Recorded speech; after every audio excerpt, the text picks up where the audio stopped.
The European Commission is working on a directive against greenwashing. But if you are worried that you can't wash your Borat-inspired laundry, don't. Because greenwashing has nothing to do with laundry. Greenwashing means when a company makes claims about environmental friendliness when there is no merit to do so. In a sense, this is nothing new, as companies have been altering the truth or straight up lying for ages. This is because in marketing there is an extremely powerful tool called friendliness law, known also as bullshit asymmetry principle, and it states: the amount of energy needed to refute bullshit is an order of magnitude bigger than that needed to produce it. As humanity has been slowly but surely sitting in its home, more and more focus has started to go into slowing down this process. Consumption increases energy use and waste, so in order to halt our looming doom, consumption needs to go down. But this has created a new way to stand out from the competition: responsible consumption. You can be a responsible individual and consume products that take into consideration the environment. And there truly are companies and products that innovate new ways to make things more efficiently and environmentally friendly. And then there are the greenwashers. Why bother to actually try to innovate when you can just sprinkle some buzzwords, slightly bend the truth, and then profit from environmentally conscious consumers? Greenwashing comes in different forms and sizes. Perhaps the most common form of greenwashing can be found from the grocery stores, in product packaging.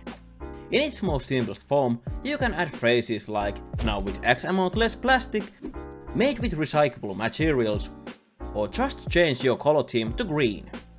But since those pesky consumers are starting to be more aware of this, sometimes companies get called out for this. This was the case for Starbucks. They were drowning the earth into waste as their beverages were enjoyed via plastic straw, so they had to do something about it. After a deep process of R&D, they had a solution to aid them in their noble effort to reduce plastic waste sent to landfills: a strawless lid that would eliminate the need for a plastic straw. But skeptics immediately smelled the bullshit, and it was found out that the new lid contained more plastic than the old lid and straw combination. Starbucks pointed out that the new lid is made out of recyclable plastic, to which critics pointed out that only 9% of the world plastic is reportedly recycled. And this underlines the fact that plastic in itself is not the problem. If the plastic would be recycled instead of dumped into the ocean, we wouldn't have as big of a need to innovate new plastic-free designs. But since innovation is much more exciting and easier to sell than fixing our habits, we are going to see more of this. One of the largest cases of greenwashing was so-called Dieselgate, but this case was on a scale that you could call it green fraud. Volkswagen was advertising their diesel cars to be environmentally friendly choices. And yes, diesel cars get better fuel economy than their petrol counterparts, thus emitting less CO2. But the problem is that the diesel cars emit more nitrogen oxides, and to put things simply, they are not good. Luckily, Volkswagen had come up with technology that reduced these emissions drastically, and the test results showed that they were effective. But then some people figured out that they should measure the emissions on the road. And surprise surprise, the emissions were significantly larger than on the previous tests. It is not easy to greenwash your car, because people will snoop around your product to see if your claims are full of shit. But if your claims are bigger than what you can actually deliver, you have to do a little bit of cheating. For the certain models, Volkswagen had baked in a handy feature that would limit the engine's power in testing situations, thus lowering the emissions. Sure, they might have sold more cars by embellishing their emissions, but in the end, this ended up being extremely expensive to them. And they surely had some negative impacts on the environment, since they had installed this software on 11 million cars.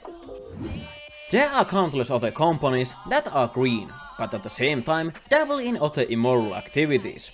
For example, clothing company Patagonia is one of the most environmentally friendly and sustainable companies, as they donate a lot of money to green charities, and they aim to be carbon neutral in the near future.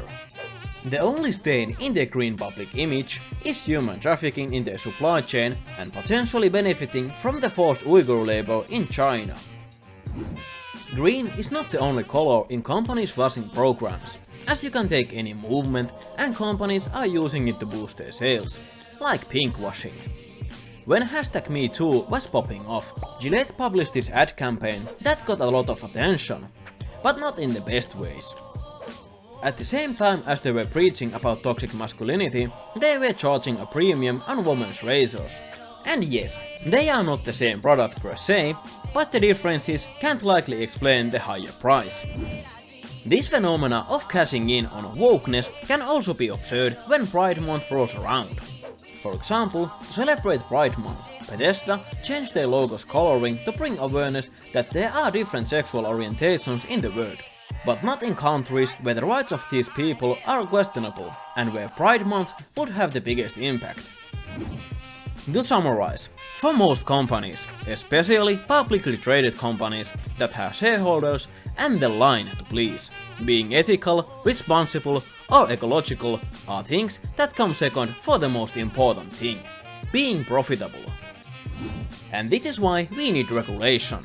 If being dick to the environment is expensive, the invisible hand of the market has some chance to choose the environmental products.